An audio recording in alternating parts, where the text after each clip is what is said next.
Welcome to another edition of Swim Easy Speed. Today we're going to look at kind of the connection between fitness and technique. And I had this athlete come in just recently. We were doing a session and, he wanted to get better. He was wondering why he was struggling so much. We went through kind of the usual questions. What's your goal? How many times a week do you swim? And he's swimming twice a week and just started. And look, technique is great, but there is no substitute for training. And, the one thing that we can see here is, just kind of his body position in the water. Yes, some of that is technique, but a lot of it is just fitness and conditioning specific to the swim. And, you can see kind of some of the movements he's making. There's a lot of instability in the stroke. The core isn't as engaged as it could be or needs to be. And he can't hold that engagement that long. So, it creates even more instability, which then bleeds efficiency. So, those are the things that we're really looking to do. All in all, he's a fairly athletic guy. There's, obviously some things that we can do to tweak up his stroke.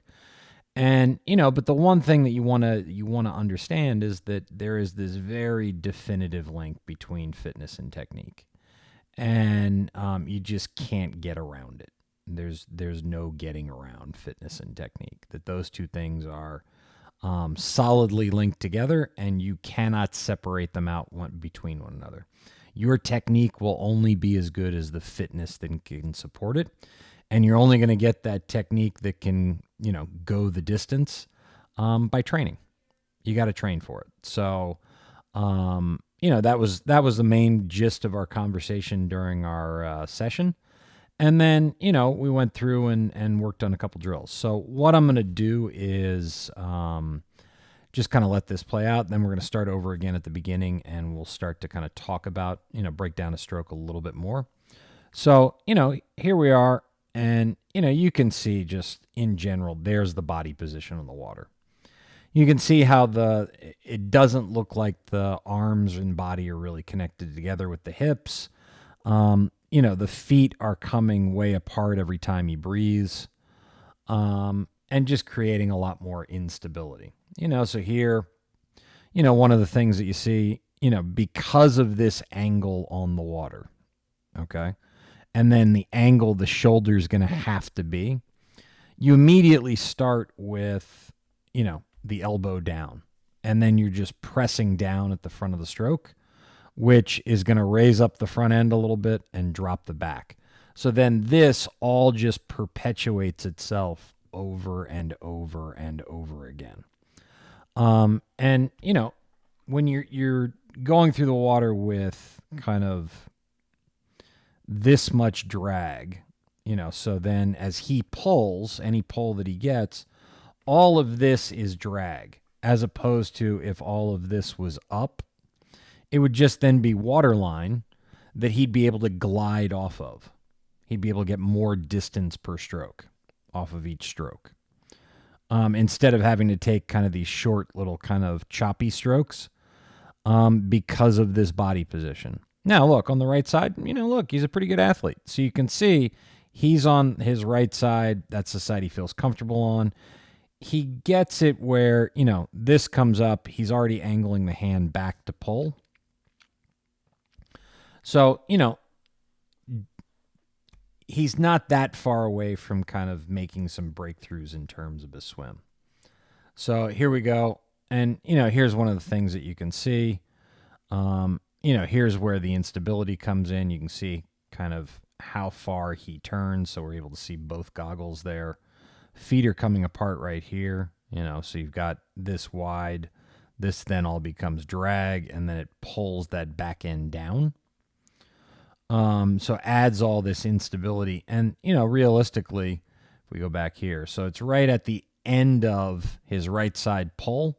So right when he should be the fastest, feet come up, kill the momentum. And then he goes back in, and then feet come apart again. So right as he's finishing that left stroke, kill the momentum.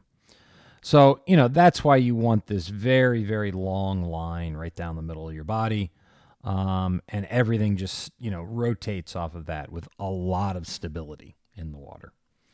And that's kind of the where we want to be focused and how we want to be getting there. So then we'll look at the front again. For this, he's doing pretty well. He's a little bit wide on the entry right here. If you figure kind of shoulders right about there. A little bit wide, and then you can see kind of on this hand right there, he's pulling a little bit wide. So as we go through, so then we're putting all of the pressure right there at the top of the shoulder, right on the deltoid. That can lead to some problems down the road. And then on the left, he's coming in a little bit. Again, shoulder is right about there. So we're a little bit outside shoulder. So you'd like to see it. Some of this is kind of a mobility issue. But again, that's a training thing. You get in and train, you make the movement over and over again. Mobility problems tend to go away in swimming when you do that, if you do it enough. But in general, 2 times a week just isn't enough swimming, especially when you're first starting out. And realistically, if you're trying to do a 2.4-mile swim or a 1.2-mile swim or even a 500-meter swim, it's just not enough training. So here we are underwater. So you can see kind of, when he rotates here, so that puts midline kind of way over here. And we really can't see his hand, but the hand is somewhere down there. So you see just basically how far away from midline he is. There's no leverage there for the stroke. With that hand down here, there's no leverage. He's just pulling with the top part of his shoulder at best. And it's really isolated it where there's just none of the really big muscles to set that catch, establish that initial grab on the water, and that big, kind of tranche of water that you're trying to hold on to, and just grab. So, let's see if we can see what else here. Yeah, so you can just see kind of how much drag he's got. The feet are coming down, and that's all just drag, how low he is in the water in general. So instead of being up on the water, and a lot of that's just kind of core engagement. So, and a little bit more kind of proprioception about what's going on. So this is what the first thing we did was we kick with the brick and fins. And what we're trying to do is, just get him used to kicking with that core engaged. Now, preferably, you'd want to do this with your head out of the water, and that's what we tried to get to eventually. And you can see starting to kind of get it, where the hips are starting to come up. You can see that there's a nice kind of line right down the middle of his body where he has to hold this line. And that's what we're looking to do. We're looking to hold that line, and we're really looking to, make it where we're forced to hold that line. So you can see there the core got overwhelmed with the amount of work he was trying to put on it. And that's typically what you see with athletes that are new to swimming is that, the core is just not engaging enough. And then when you ask it to do the things that you need to do to actually get to the more efficient technique, it gets overwhelmed. So you can see kind of that back end starts to drop just when his head goes up. And we're trying to force this. We're trying to make it where his brain and body don't have any other choice but to really recruit everything that he needs to recruit to make this happen. So, and it ended up doing pretty well. Here's kind of the difference, kind of the before and after. So you can see there's a lot more stability in the stroke. He's actually swimming a little bit faster. Yes, he has fins on, but you can see that, the feet are sticking together a little bit more, even as he rotates.